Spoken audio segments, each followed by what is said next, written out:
Okay, and the standard form is f of dy is equal to capital x.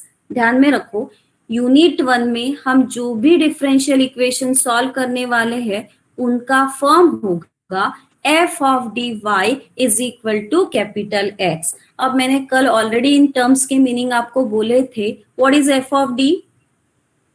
मुझे बताओ, what is f of d? d क्या होता है f of d में? d by dx. d by dx.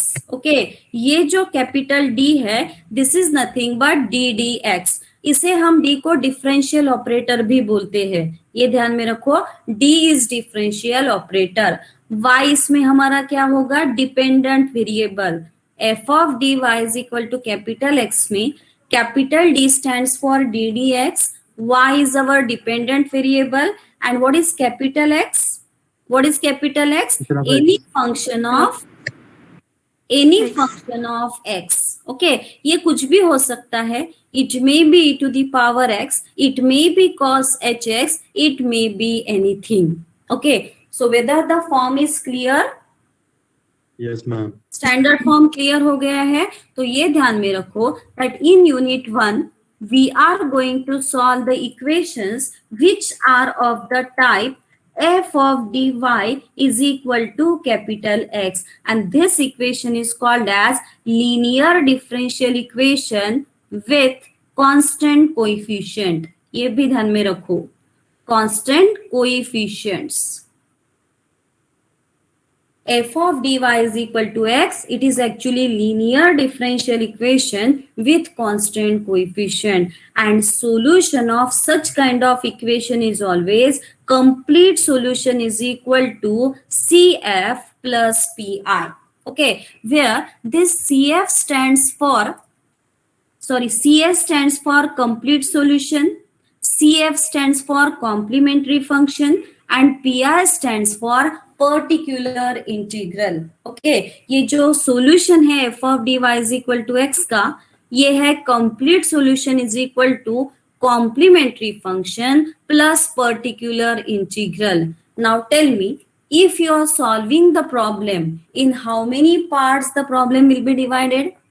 आपको अगर complete solution find करना है तो सबसे पहले आपको क्या फाइंड करना होगा? CF. उसके बाद आपको फाइंड करना होगा PI.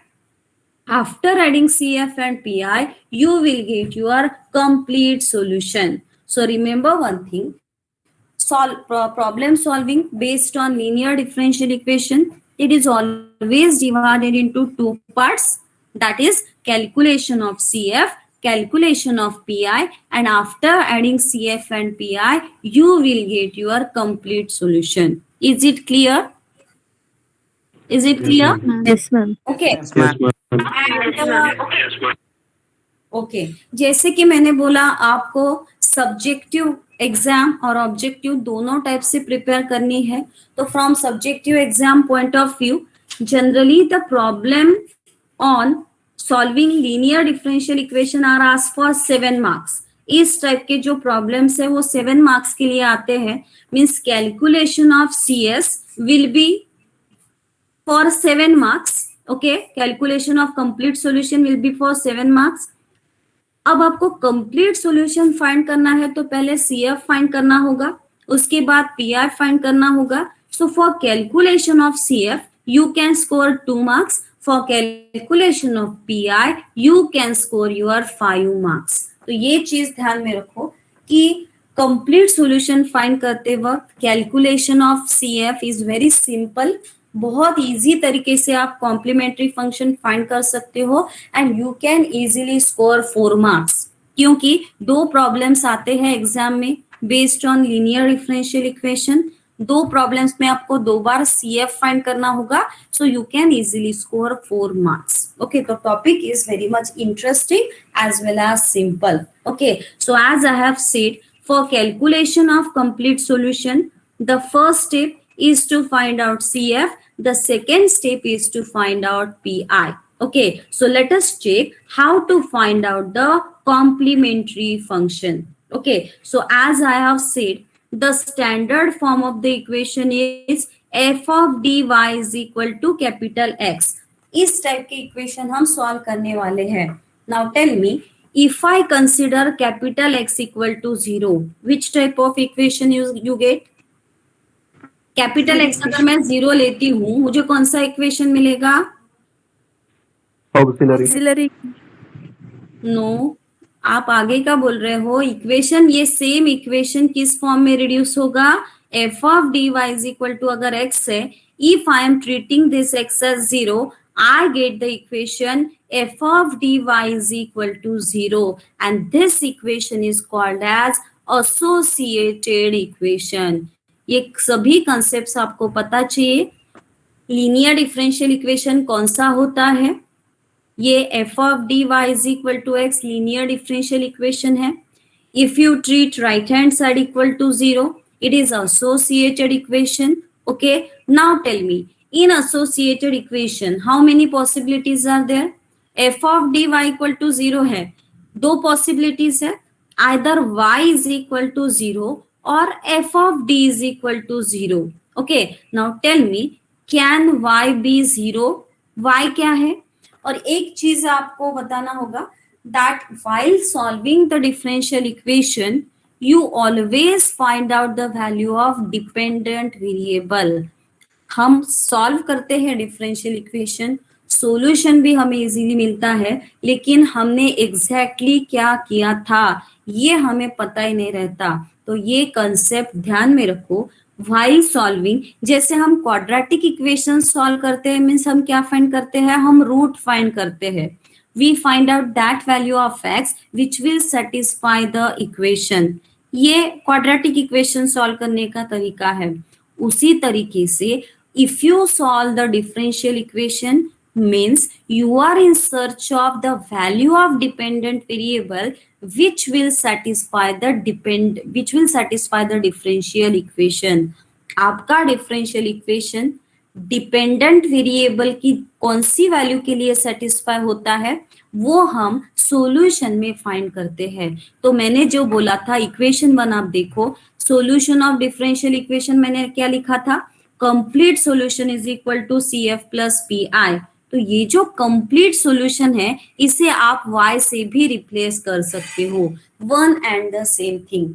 आप complete solution is equal to CF plus PI भी लिख सकते हो या फिर आप y is equal to CF plus PI भी लिख सकते हो. तो एक्चुअली आपका सॉल्यूशन क्या है? What is your solution? y. Okay, and we are considering the associated equation here. Now tell me, f of dy is equal to 0. How many possibilities are there? Either y is equal to 0 or f of d is equal to 0. Can y be 0? y 0 हो सकता है क्या?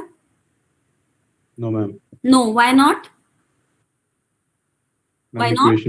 Dependent variable. Yes, dependent variable है या फिर y is our solution. हमें y की ही तो वैल्यू फाइंड करनी है, कंप्लीट सॉल्यूशन फाइंड करना है, मींस हमें y की ही वैल्यू फाइंड करनी है. और आप वो पहले से ही अगर 0 लेते हैं तो it is absurd. You are not solving the problem at all. You are just saying that the value of y is 0. So this possibility is ruled out. It must be ruled out. Y cannot be equal to 0. तो कौन सी possibility बची अब? f of d is equals to 0. Yes. Second possibility is f of d is equal to 0, and this equation is called as auxiliary equation.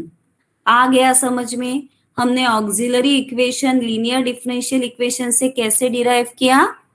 Linear differential equation से हमने associated equation derive किया. उसमें y 0 नहीं हो सकता, इसीलिए हमने वो पॉसिबिलिटी रूल आउट की. हमने f of d 0 कंसिडर किया and now this is your auxiliary equation. Is it clear? Yes, ma'am. Okay, इस पार्ट में डाउट है तो आप पूछ सकते हो. ओके, क्योंकि देखो आपको कंसेप्चुअल पॉइंट ऑफ व्यू से भी पढ़ना है, मैकेनिकली प्रॉब्लम सॉल्व नहीं करने हैं. मैं पहले ही बता देती हूँ, क्योंकि आपको इन प्रॉब्लम्स का प्रैक्टिकल एप्लीकेशन जहां कहीं भी आएगा आगे हायर में, आपको वो आना चाहिए. ऐसे नहीं कि सिर्फ प्रॉब्लम सॉल्व किए मार्क्स मिल गए, उससे नहीं होता. कंसेप्चुअल सब ये चीजें क्यों कर रहे हो, ठीक है। तो this is your auxiliary equation. अब हम फिर से x, what is the solution? CF What is plus the PI. solution? Yes, complete solution is equal to CF plus PI. अब ऑब्वियस है कि हमें CF पहले निकालना होगा और फिर PI निकालना होगा। तो हम अब डिस्कस कर रहे हैं how to find out CF. Okay, now remember one thing, for calculation of CF, we always start with the auxiliary equation. What is the auxiliary equation? Auxiliary equation का फॉर्म क्या है? f of d is equal to 0. ठीक है। अब generally क्या होता है? f of d is equal to 0, actually it is polynomial in d.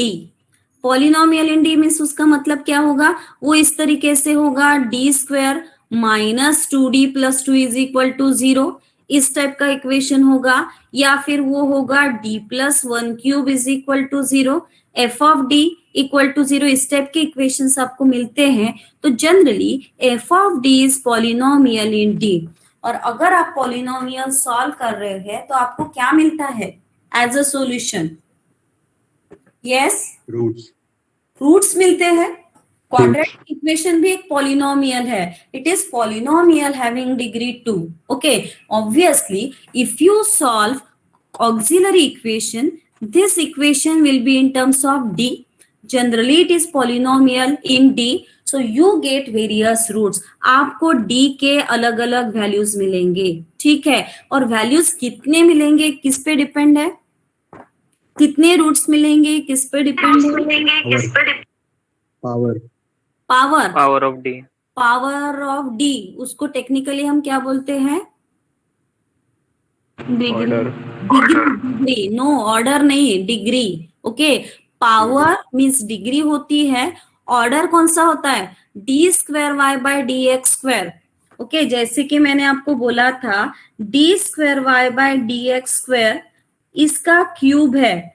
तो इस इक्वेशन की डिग्री क्या है? ये जो टर्म है इसकी डिग्री 3, इसकी डिग्री 3 है और ऑर्डर क्या है? 2 है। ये ऑर्डर और डिग्री का आप जो डिफरेंस है ये थोड़ा सा समझ लो यहाँ पे। तो यहाँ पे वो डिपेंड करता है कि वो इक्वेशन की डिग्री क्या है।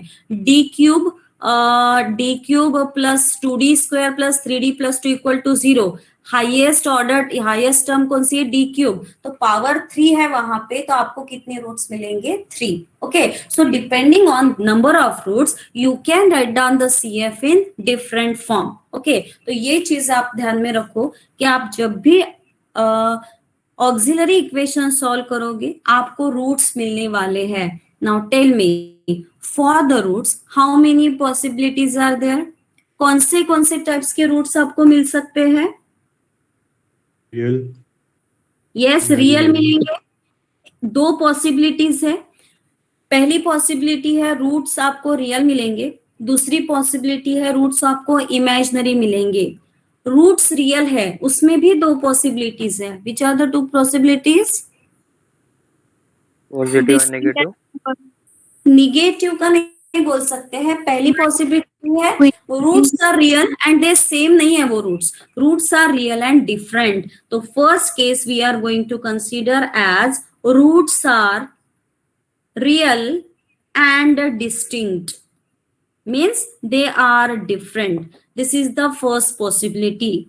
केस 2 हम कंसीडर करने वाले हैं roots are real and equal.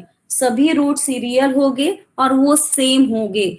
That possibility we are going to consider in case 2, and in case 3 we are going to consider the third possibility, that is the roots are imaginary. Okay, so let us discuss the case 1, roots are real and distinct.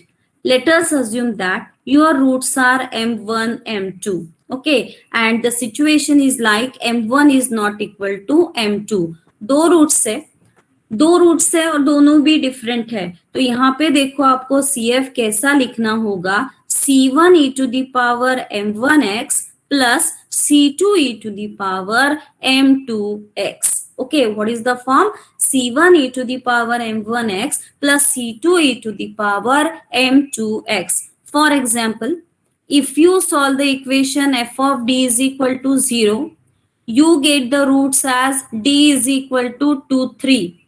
How will you write down CF?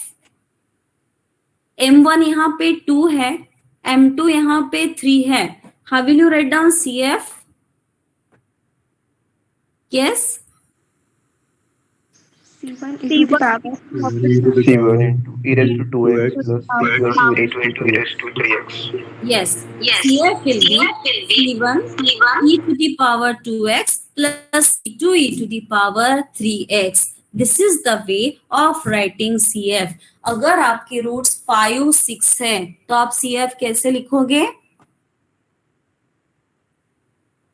अगर roots 5 और 6 है, C1 e to the power 5x plus C2 e to the power 6x. yes, very good. C1 e to the power 5x plus C2 e to the power 3x. And always remember one thing, that in CF you will get various constants. Number of constants must be equal to number of roots. जितने roots आपको मिलने वाले हैं auxiliary equation के, उतने ही constants आपके complementary function में present चाहिए. जैसे आप देख सकते हो यहाँ पे 2 और 3 दो रूट्स है, तो आपको यहाँ पे दो कांस्टेंट्स मिल रहे हैं C1 and C2. Just remember this thing. इसे आप जनरलाइज भी कर सकते हैं. जैसे कि आपके रूट्स 2, 3 और 5 है, तो आप CF कैसे लिखोगे? फॉर्म आपको कंटिन्यू करना है. How will you write down CF? C1 e to the power 2x plus C2 e to the power 3x. C3 e to the power 5. Okay, so 2, 3, 5 roots है, तो CF होगा C1 e to the power 2x plus C2 e to the power 3x plus C3 e to the power 5x. So is case 1 clear? Yes, ma'am. Yes, ma'am. बहुत simple है, कुछ भी complications नहीं यहाँ पे, सिर्फ ये पता चाहिए कैसा फॉर्म यूज करना है. Now the second one is case 2. As I have already told you, case 2 is like roots are real and equal. Okay, इसमें हम एक सिचुएशन कंसिडर करेंगे that the roots are m1, m2 and the situation is like m1 is equal to m2. In this situation, we write down the complementary function as c1 plus c2x e to the power m1x. Okay, क्या form है? अगर दो roots है, दोनों भी same है, तो CF हमें कैसे लिखना है? C1 plus C2x e to the power m1x. For example, if you get the roots like d is equal to 3, 3, how you are going to write down CF? कैसे लिखोगे? रूट्स 3, 3 है, तो आप CF कैसे लिखोगे? यही फॉर्म आपको use करना है. C1 plus C2x C1 plus C2x e power e to the power 3x. ठीक है. If your roots are 3, 3, CF is C1 plus C2x e to the power 3x. If your roots are like 2, 2, CF C1 plus C2x e to the power 2x. ठीक है. एक और situation, if your roots are like d is equal to 3, 3, 3, how CF should be written? C1 plus C2x, 3 roots है, तो तीसरे के लिए एक एडिशनल टर्म लिखनी होगी C3x square. C1 plus C2x plus C3x square e to the power 3x. Is it clear?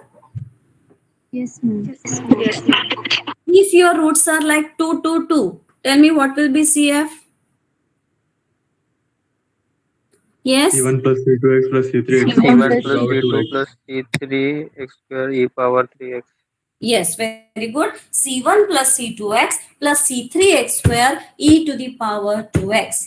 अब मुझे बताओ, केस 1 और केस 2 देख के आपके सामने एक क्वेश्चन आना चाहिए. वो आ रहा है क्या? एक चीज आपने मुझे पूछनी चाहिए कि why the form of complementary function is this one. हम रूट्स अगर 3 है तो हम उसे c1 e to the power 3x plus c2 e to the power 3x क्यों नहीं? That complementary function is valid.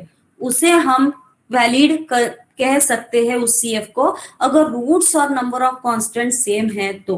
Okay तो एक चीज आप इमेजिन करो, मैंने ऑक्सिलरी इक्वेशन सॉल्व किया, f of d is equal to 0, मुझे रूट्स मिले d is equal to 4 4. Okay किस टाइप के रूट्स है ये? Real and real real and equal. Real and equal. अब मैं देखो आपको ये समझाने के लिए क्या कर रही हूँ, for this roots I will be using case 1. Roots are real and equal में मेरा फॉर्म है CF का c1 plus c2x e to the power m1x. ये फॉर्म ऐसा क्यों है? ये जस्टिफाई करने के लिए हम अज्यूम करते हैं कि अगर रूट्स आपके 4 4 हैं तो हम केस 1 यूज करेंगे. केस 1 यूज करके मैं CF कैसे लिखूंगी? क्या फॉर्म है? m1 m2 रूट्स है तो c1 e to the power m1x c1 e power c2 e 4x. To the power m2x. मैं CF कैसा लिखूंगी? c1 e to the power 4x प्लस c2 e to the power c2 e 4x. power 4x. ठीक है. Okay अब देखो यहाँ पे कौन सी टर्म में कॉमन निकाल सकती हूँ? c1 plus e c2 power लिखूंगी e to the E to the power power 4x. I can take it as common. ठीक है. But now c1 plus c2 it is again another constant. दो constants add करने के बाद एक constant मुझे और मिल रहा है. सो c1 plus c2 treat it as constant c. It is c to the power 4x. Tell me how many roots are present in the problem? कितने रूट्स थे? 4 4 2. कितने कांस्टेंट्स यहाँ पे अवेलेबल है? c means only 1. Whether this CF is valid? No. दो roots हैं, लेकिन solve करने के बाद मुझे कांस्टेंट सिर्फ एक ही मिल रहा है. So this procedure is not valid. That's why for this particular condition roots are real and equal we have defined different form of CF. इसीलिए हम जब रिपीटेड रूट्स लेते हैं तो CF हम कैसे डिफाइन कर रहे हैं? c1 plus c2x e to the power m1x. Is it clear? Yes. Yes, ma'am. Yes, Okay. ma'am. किसी को डाउट नहीं है? No, ma'am. Ma'am. No, ma'am. Okay. And now let us discuss the last case. That is our case 3. Okay. The case 3 is roots are imaginary. And always remember roots are imaginary. इस particular situation में always your roots are in complex conjugate pair. Okay, what do you mean by complex conjugate pair? Do you know the meaning? Do you know the meaning? Yes or no? No. Meaning is that complex conjugate pair means if one root is 2 plus 3i, another root must be 2 minus 3i. This is called as complex conjugate pair. ऐसा नहीं होगा कि आपको एक root 2 plus 3i मिला और दूसरा root 5 minus i मिला. ऐसा नहीं होगा. Always the imaginary roots occurs in complex conjugate pair. एक रूट अगर 1 plus i है, दूसरा रूट 1 minus i होगा. एक रूट 5 plus 6i है तो दूसरा रूट 5 minus 6i होगा. ऐसा हमेशा होता है. Okay so we are situation. और ऐसा होता है मुझे बताओ, why imaginary roots always occurs in complex conjugate pair? कोई रीजन बता पाएगा? यस उसे 20 में से 20 इंटरनल मार्क्स मिलेंगे जो ये रीजन बताएगा कि why the roots occurs in complex conjugate pair. किसी को पता है रीजन? तो नंबर पॉझिटिव्ह मध्ये पण असू शकतो आणि निगेटिव्ह मध्ये पण असू शकतो म्हणून. नाही माझं म्हणणं असं आहे की I am saying that if one root is 2+3 आहे अनदर रूट मस्ट बी 2-3 आहे. व्हाय इट हॅपन्स असं का बरं होतं? मॅम ते क्वाड्रंटच्या यानं होत असते ना, एका quadrant mirror image type. Mirror image type.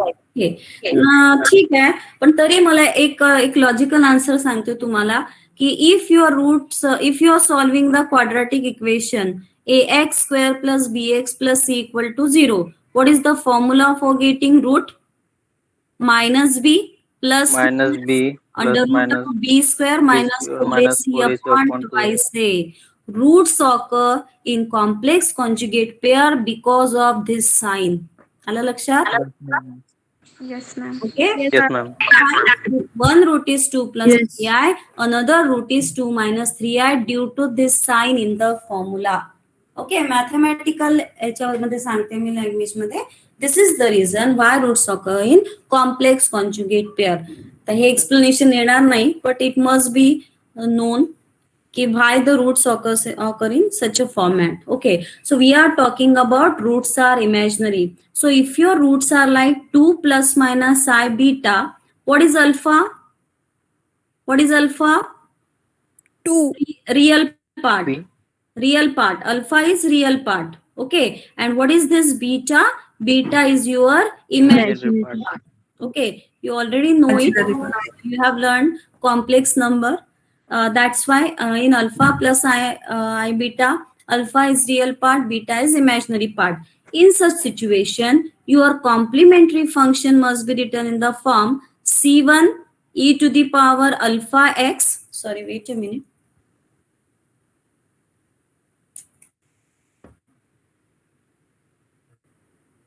Yes, it should be written in the form e to the power alpha c1 cos beta x plus c2 sin beta x. Okay, to understand this form, consider one example. If your roots are like 5 plus minus I beta, 5 plus minus 6i. Okay, if your roots are like 5 plus minus 6i, tell me what is the value of alpha here? 5. 5 plus minus 6i. Compare it with Right. alpha plus minus I beta. What is alpha? 5. 5. What is the imaginary part? Beta? 6. 6. Alpha is 5, beta is 6. Write down your CF. E to the power alpha x. Alpha is 5. So e to the power 5x. C1 cos beta is 6. So C1 cos 6x plus C2 sin 6x. Is it clear? Yes. Now Yes, tell ma'am. me, if your roots are 2 plus minus 3i, what is alpha? 2. 2. 2. What is beta? 3. How you are going to write down CF?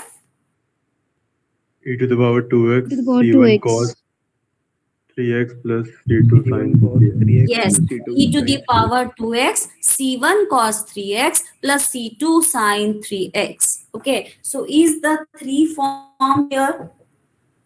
Yes. ma'am. Yes, ma'am. Okay. Yes, ma'am. So let us solve one problem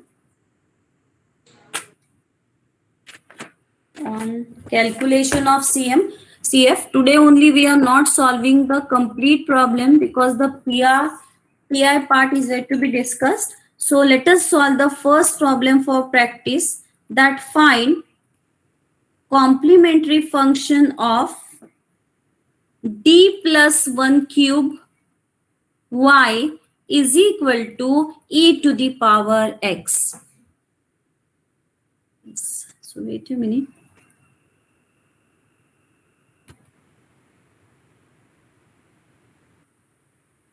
Yes. So find CF of complementary function of d plus 1 cube y is equal to e to the power x. Okay. Now already you know that. What is the standard form of linear differential equation? F of dy is equals to Okay, x. Yes, f of dy is equal to x. Okay, if you compare this form with this form, what is f of d? दोनों form आप check करो, same form है. Capital x आपका है e to the power x y already present है, and what is f of d? d plus D 1 plus 1 to the cube. D power plus 1. Yes, f of d is d plus 1 cube. You already know that for calculation of CF, always we write down the auxiliary equation. Okay, so how many roots you will get here? Yes. How, what is the degree of this equation?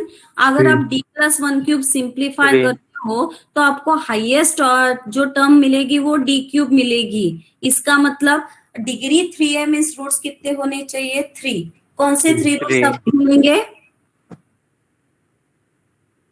कौन से 3 roots मिलेंगे आपको? Imaginary. Imaginary कैसे मिलेंगे? देखो, d plus 1 cube equal to 0 है, तो इसी फॉर्म को मैं कैसे लिख सकती हूँ? d plus 1 into D plus 1 into D plus 1 is equal to 0, बराबर है. और एक चीज Yes. ध्यान में रखो कि Yes, आप ma'am. जब ये ऑक्सिलरी इक्वेशन सॉल्व करोगे, आपको साइंटिफिक कैलकुलेटर अलाउड है. ओके, तो आप कैलकुलेटर ही यूज करना, डोंट यूज द फॉर्मूला. जब क्वाड्रेटिक इक्वेशन होगा, आप लोग फॉर्मूला यूज करते हो, उसमें बहुत टाइम जाता है, इतना टाइम एग्जाम में नहीं रहता. तो as calculator is allowed, you can use it. Equation option में जाना, इक्वेशन ऑप्शन में मोड में इक्वेशन ऑप्शन होता है, उसमें जाना. ax square plus B x plus c equal to 0, उस वो फॉर्म आप सिलेक्ट कर सकते हो, and you can input the values of a b and c. उसी तरीके से अगर डिग्री ज्यादा है, अकॉर्डिंगली आप दूसरे फॉर्म भी चूज कर सकते हो, like ax cube plus B X square plus C X plus D equal to 0. तो कैलकुलेटर की हेल्प लो और रूट्स निकालो. कुछ प्रॉब्लम्स हम मैन्युअली बहुत ही इजीली कर सकते हैं, जैसे कि ये प्रॉब्लम है, d plus 1 cube equal to 0 can be written as d plus 1 into d plus 1 into d plus 1 equal to 0. If you equate d plus 1 is 0, what will be the root? d Minus plus 1 0 है, तो d D is की equal value to -1. -1. पहला factor 0 के साथ equate करोगे तो आपको -1 मिलेगा.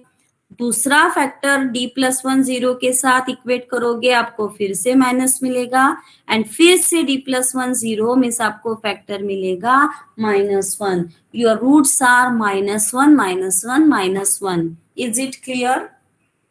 Yes ma'am. Yes, ma'am. Yes, ma'am. Okay, आगे समझ में आपको? Okay, now which type of roots are these? Real and Real and equal. Case 2. Real and equal. Roots are real and equal. कैसे लिखेंगे LCM? एक रूट 3 बार repeat हो रहा है, तो मुझे वो पार्ट लिखना होगा C1 plus C2x plus C3x square. ठीक है, -1 रहता तो मैं लिखती सिर्फ C1 प्लस C2x, लेकिन रिपीट हो रहा है 3 बार, तो it is C1 plus C2x plus C3x square. e to the power root है -1, so it is -1x. So this is my required CF. Okay, is it clear? Yes, ma'am. Yes, yes ma'am. ma'am. Yes, ma'am. Yes, Okay. ma'am. Now you take one problem for homework, rather 2 problems for homework. Find CF of d square minus 2d plus 2y is equal to e to the power x. Okay, so for this problem you will get imaginary roots, and for imaginary roots, what is the form of CF? Yes, E to the power alpha x, c1 cos beta x plus c2 sin beta x. yes, e to the power alpha x, c1 cos beta x plus c2 sin beta x. Okay, so this is the first problem for you, that find CF of d square minus 2d plus 2y e to the power x, and the second one is find the CF of d square minus d minus 6y, it is equal to e to the power x cos h2x. Okay, d square minus d minus 6y is equal to e to the power x cos h2x. So take these 2 problems for homework. Okay, और आज के इसमें lecture में कुछ भी अगर difficulty है तो आप पूछ सकते हो. I am here for a while. So here actually we will stop.